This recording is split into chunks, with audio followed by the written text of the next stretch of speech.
Cheers, I do, buckaroos. This is Tom and a Beer Whisperer. It is Thanksgiving as I do this video. Hey, so I have some. Oh, that's nice. I have some. I have some old Foresters, what I have, but I was mostly talking about the glass here. This is something that my wife had found when started packing some stuff. She's not exactly sure where they came from, and I'm not exactly sure what they were used for. They're about the size of a sherry glass, but they were a different shape than I've ever seen one. But I kind of like them anyway. They add a little class to the bourbon, don't you think? So I've got the Old Forester. The first bottled bourbon, established 1870. This is the 86 proof version. This was under 20 at a local big box store. I'm not going to tell you who because it just doesn't matter.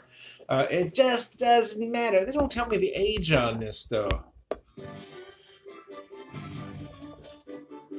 That's most likely a 4-year-old, but it could possibly be a 3. I know regular Jim Beam is a 4.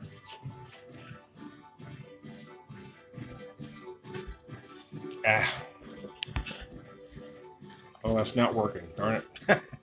Hang on a second. There we go. Well, things are not cooperating with me.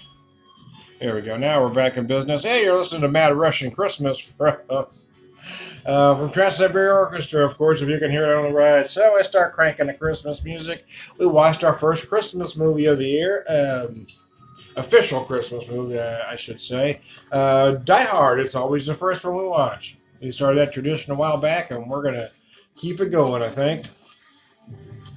This is really not a bad bourbon for about $20. I mean, for about that price point, you can highball it if you want to. Let me slide over just a little bit. You can certainly highball it. Sure, why not? You can cocktail it. I mean, I've done a Manhattan with it. I think it's fine to use a bourbon for a Manhattan, although some prissy folks tend to think you can only use rye. But I like a bourbon, especially a bourbon that uses rye as a secondary grain. I do like the nose on this, though. It's got a very nice nose. It's a little oaky, a little spicy, a little sweet. Almost feel some dark fruit notes. That's why I decided I'd pair that with the beer I'm drinking today, and I'm going to switch props here real fast.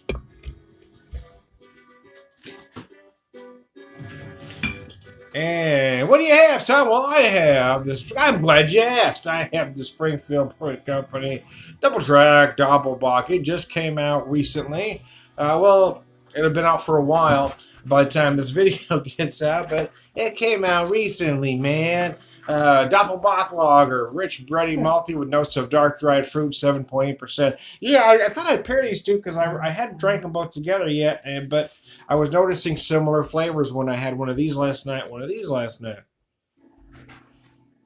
So I hope everybody had a fine Thanksgiving as now we gear up for Christmas. Of course, this isn't my house. This is a backdrop behind me, but when we get our Christmas tree nice and decorated, I'll do a video in front of our actual... But I thought, what the hell? I kind of like to have the backdrops behind me. Rich, bready, malty lager, 7.8% with notes of dark dried fruit. Yeah, it is. I mean, it is what it says. Rich, bready, malty. Sure, you get these great big malt notes. Aromas of fresh baked dark bread, like a pumpernickel. I'm going to say. I almost feel like I'm getting hints of anise in there as well.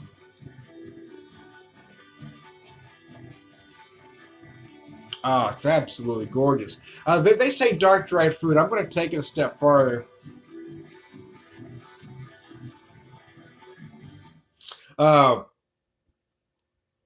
A dried date, fig kind of thing is what I'm getting. You might feel some plum in there as well. Very dark, overripe plum. So there we go. Now I'm going to do what I do. What do you do, Tom? I'm going to have a sip of whiskey. Why not, Tom? Go for it.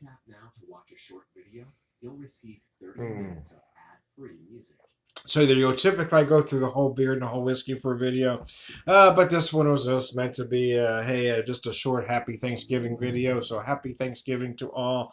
I do want to give you some quick tasting notes on this. So just so you know, as they go into damn commercial on me over here. On Samsung's latest phones with qualified activation by November 26th. Limitations apply. Details Very oaky. There's nice spice that starts out at the beginning and then really finishes nice. I'm going to say hints of cinnamon, allspice, and just the slightest notion of cayenne in there. And again, you might feel some dark fruits in there as well. Much the same as I was getting on this Doppelbock, which is why I wanted to pair the both together. So anyway, happy Thanksgiving all. I am Tom the Beer Whisperer. Tom the Whiskey Whisperer. Whiskey evangelist, beer evangelist, prolific whiskey drinker, prolific beer drinker, pure beer wisdom, all around good guy. Remember, folks, life is serious. Beer or whiskey shouldn't be. Have a happy holiday. Enjoy, everybody. And be nice to everybody, whatever they choose to celebrate. How about that?